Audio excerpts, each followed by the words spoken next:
नमस्कार छात्रों, आज हम कर रहे हैं प्रश्नावली 2.2 कक्षा 10वीं बहुपद। क्वेश्चन नंबर 1, निम्न द्विघात बहुपद के शून्य ज्ञात कीजिए और शून्यों तथा गुणांकों के बीच संबंध की सत्यता जांच कीजिए। अब रखे अभी द्विघात बहुपद, उनके शून्य ज्ञात करने। हमारे पास ये क्या है, एक्स स्क्वायर माइनस 2x और माइनस का 8। इसका क्या निकालना है, शून्य का निकालने में। अब शून्य निकालने के लिए हमें चाहिए हमें पहला पद, ये दूसरा तीसरा, पहला पद और तीसरा पद की हमें क्या चाहिए, गुणा होती है। इन दोनों की गुणा इसके योग या फिर क्या है घटा के बराबर होनी चाहिए। हमारे पास में दो ऐसे गुणनखंड चाहिए कि गुणा करें तो हमारे पास में क्या आ जाए, माइनस का 8x के आ जाए, योग या घटा करें तो क्या हमारे पास में माइनस 2x आ जाए हमारे पास में। तो क्या गुणनखंड बन सकता है हमारे पास में, माइनस के 4 और प्लस के 2। तो हम क्या लिख सकते हैं, एक्स स्क्वायर माइनस का 4x प्लस का 2x माइनस का 8। अब इन दोनों में से पहले जो दो है इनमें से क्या कॉमन आ सकता है हमारे पास में, x। क्या कॉमन आ गया, x। क्या बच गया हमारे पास में, x माइनस क्या बचा हुआ हमारे पास में, 4x, x कट गया, क्या बच गया 4। अब इस दोनों में क्या है, 2 और 8। 2 और 8 किस पाड़े में आते हैं, 2 के पाड़े में। तो कॉमन क्या आ जाएगा हमारे पास में, 2 आ जाएगा। क्या बचे हमारे पास में, x माइनस का 4। अब इसमें कॉमन क्या लिया हमने, x। इसमें क्या लिया, 2। एक जो कॉमन लेंगे उसमें से एक बार लिखेंगे x प्लस का 2, और एक क्या कॉमन नहीं, जो ये जोड़ा आता है हमारे पास में, ये दोनों सेम आएगा, x माइनस का 4। अब दोनों शून्य क्या रखने, तो शून्य के दोनों के बराबर में हम क्या रख देंगे, 0 रख देंगे। x प्लस 2 बराबर 0, x माइनस 4 बराबर 0। इस 2 को इधर लेके आए, किसका आ जाएगा हमारे पास में, माइनस का। x बराबर है माइनस का 2, इसको लेके आए, किसका आ जाएगा, प्लस का 4। ये तो शून्य हो गया हमारे पास में। अब निकालना क्या है हमारे पास में, भी इसकी जांच भी करनी है। जांच कैसे होगी, भी हमारे जो एक्स स्क्वायर से आगे होता है वो होता है a। तो a हमारे पास में क्या दे रखा है, 1। b हमारे पास में क्या दे रखा है, जो x से आगे मिलेगा वो मिलेगा -2। c होता है लास्ट का, जो बचता है हमारे पास में, c के हमारे पास में माइनस का 8 है। अब इसकी क्या करने में, जांच करनी है। क्या करनी है हमें, जांच करनी है, या सत्ता की करके समता की जांच कैसे करेंगे, बीच इनके शून्यों का योग क्या होता है हमारे पास में, जैसे शून्यों का योग, शून्यों का योग क्या होता है, शून्य कौन था हमारे पास में, -b बटा में a भाई। ठीक है। अब शून्यों का योग, शून्य का हमारे पास में क्या रहे हमारे पास में, -2 और 4, इनका योग करते हैं हमारे -2, क्योंकि योग के नीचे योग रख देंगे, और प्लस का क्या हमारे पास में 4 बराबर -b। b हमारे पास क्या है, माइनस, और माइनस हमारे पास क्या है 2 बटा में a क्या है हमारे पास में 1 भाई। अब माइनस का 2 है, प्लस का 4 है, क्या बचेगा हमारे पास में, प्लस का 2 भाई बराबर माइनस माइनस प्लस, तो ये क्या हमारे पास में 4। अगला क्या है, शून्यों का गुणनफल। शून्यों का गुणनफल भाई, गुणनफल शून्य का गुणनफल क्या होता है हमारे पास में, c बटा में a भाई। ठीक है।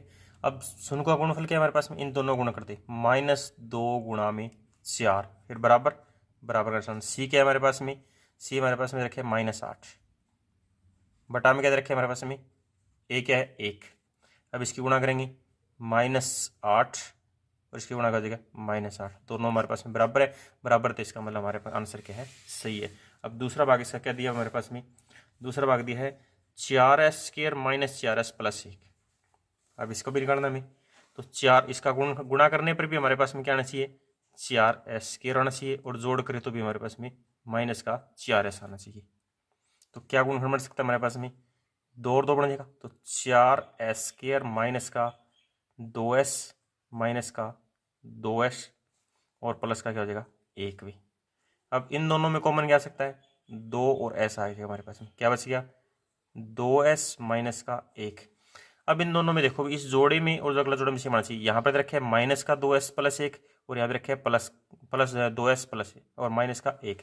तो क्या आ जाएगा, माइनस का क्या आ जाएगा हमारे पास में 1 कॉमन। अगर माइनस कॉमन लेते हैं तो जो भी अंदर आएगी वो उसका क्या है, निशान चेंज हो जाएगा। तो ये किसका हो जाएगा, प्लस का 2s, और ये किसका हो जाएगा माइनस का। इसमें कॉमन क्या लिया हमने 2s माइनस का, इसमें कॉमन लिया -1।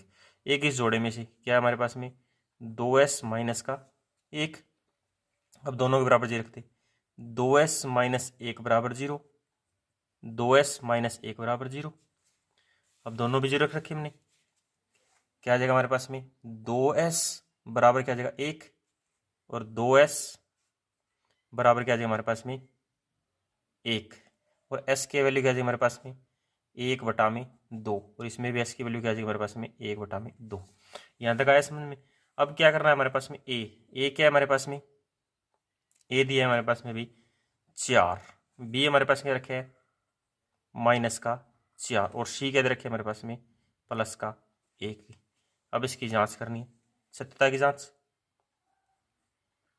करो। जांच कैसे, शून्यों का योग उसी प्रकार लिखेंगे, क्या लिखेंगे, शून्यों का योग। योग क्या होता है, शून्य का माइनस बी बटा में ए भाई। अब माइनस बी, शून्य का योग क्या है हमारे, शून्य क्या है हमारे पास में 1/2 जमा में 1/2, माइनस बी, बी क्या है हमारे पास में माइनस का 4, और यहाँ पे क्या रखा है -4। ए क्या है हमारे पास में 4 भाई, 1/2 1/2 2/2, यानी क्या हो गया हमारे पास में 2/2 का मतलब 1, और 4 प्लस का 4 हो जाएगा, तो 4/4 का मतलब क्या हो जाएगा 1। ये हो गया सर। अब अगला क्या रखे हमारे शून्यों का गुणनफल, शून्यों का गुणनफल भाई। गुणनफल क्या होता है c/a, यानी c/a। शून्य का गुणनफल क्या है हमारे पास में 1/2, शून्य का हमारे पास रखे, और दूसरा क्या है 1/2। गुणनफल c/c क्या है हमारे पास में, c रखे 1, और a क्या रखे हमारे पास में 4 भाई।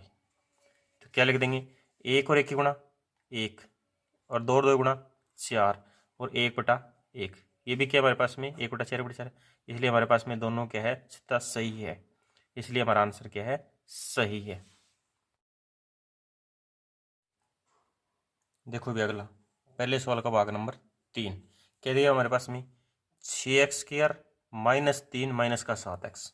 तो इसको पहले क्या बड़ी पावर वाले लिख देते हैं अपने पास में, 6x² माइनस का 7x माइनस का 3 भी हमारे पास में। अब क्या हमारे पास में इन दोनों की गुणा इसके जोड़ के बराबर सेम, तो 6 और 3 की गुणा क्या होती है हमारे पास में माइनस का, तो सी हमारे पास में गुणा करे तो 18x² आ जाए, और हमारे पास में हल करे या सरल करे तो हमारे पास में 7 आ जाए, माइनस का 7 आ जाए। तो क्या इसके फैक्टर या गुणनखंड बन सकते हैं, माइनस का हमारे पास में क्या आ जाएगा 9x, और प्लस का क्या आ जाएगा हमारे पास में 2x। यदि हम की गुणा करते हैं तो क्या आ जाएगा 18x², यदि इसको हल करते हैं तो माइनस का 7। तो ये किसकी जगह लिखेंगे हम, ये 7 की जगह लिख देंगे हमारे पास में। तो क्या लिख देंगे 6x² माइनस का 9x माइनस प्लस का 2x माइनस का 3। अब इन दोनों में कॉमन क्या आ सकता है हमारे पास में 3 और x, क्या बच गया हमारे पास में 2x माइनस का 3 भी। अब 2x माइनस 3 है, यहाँ पे भी 2x माइनस 3 है। अगर दोनों ये सेम दिए रखे हैं तो हमारे पास में किसका आ जाएगा प्लस का 1 कॉमन आ जाएगा, हमारे प्लस का 1 लेंगे तो हमारे पास क्या आ जाएगा 2x माइनस का 3, क्योंकि 1 से किसी को भाग करते हैं तो सेम ही रकम आती है हमारा। इसमें कॉमन क्या लिया हमने 3x, इसमें क्या लिया हमने कॉमन +1, इसमें कॉमन क्या, इस जोड़े में से क्या लेंगे 1 इसमें से ले लें 2x माइनस का 3 भी। दोनों के बराबर क्या रख देंगे 0, 3x + 1 बराबर 0, और 2x माइनस 3 बराबर है 0। अब एक को इधर लेके आओगे किसका हो जाएगा माइनस का, तो 3x बराबर है -1, और यहाँ पे 2x बराबर है 3। 3 कहाँ पे आ जाएगा नीचे आ जाएगा, तो x की वैल्यू क्या आ जाएगी -1/3, और इधर x की वैल्यू क्या आ जाएगी 3/2। ये हमारे पास शून्य का गया। अब शून्य को क्या है जांच करनी है हमारे पास में भी, जांच के लिए हमारे पास क्या चाहिए पहले ए हमारे पास में क्या है, ए हमारे पास में आ गया 6 भाई, बी हमारे पास में क्या आ जाएगा माइनस का 7 भाई, और सी हमारे पास क्या आ जाएगा माइनस का 3 में। तो लिखेंगे शून्यकों का योगफल, या शून्यकों का योग क्या है हमारे पास में -b/a भाई। अब शून्यकों का योग किसका करेंगे -1/3 प्लस में 3/2, बराबर बी क्या है हमारे पास में 7, माइनस यहाँ पे रखिए और माइनस क्या है 7, ए क्या है हमारे पास में 6 भाई। ठीक है, तो माइनस इसका जोड़ करना है मेरे पास में, लघुत्तम क्या आ जाएगा इसका 6 आ जाएगा भाई। 6 लघुत्तम आ गया। 2 क्या आ जाएगा हमारे पास में माइनस का 2 भाई, प्लस क्या आ जाएगा हमारे पास में 3 3 3 9 भाई, बराबर क्या है हमारे पास में प्लस का माइनस है माइनस प्लस 7/6। अब माइनस का 2 है प्लस का 9 है, किसका बच गया 7/6 बराबर है 7/6। ये आ गया। अब शून्यों का क्या निकालना है हमें गुणनफल भाई, शून्यों का गुणनफल भाई, शून्यों का गुणनफल क्या होता है C/A। अब शून्य क्या दिया हमारे पास में, शून्य रखे हैं -1/3 और 3/2, -1/3 गुणा में क्या हमारे पास में 3/2 बराबर C हमारे पास में क्या है C -3 और A हमारे पास क्या है 6 भाई। अब 3 से 3 कट जाए गुणा में, क्या बच गया -1/2 बराबर काटा थे भाई 1/2, तो क्या जाएगा -1/2। ये भी क्या हमारे पास में बराबर है, इसलिए हमारा क्या है जो आंसर है वो सही है।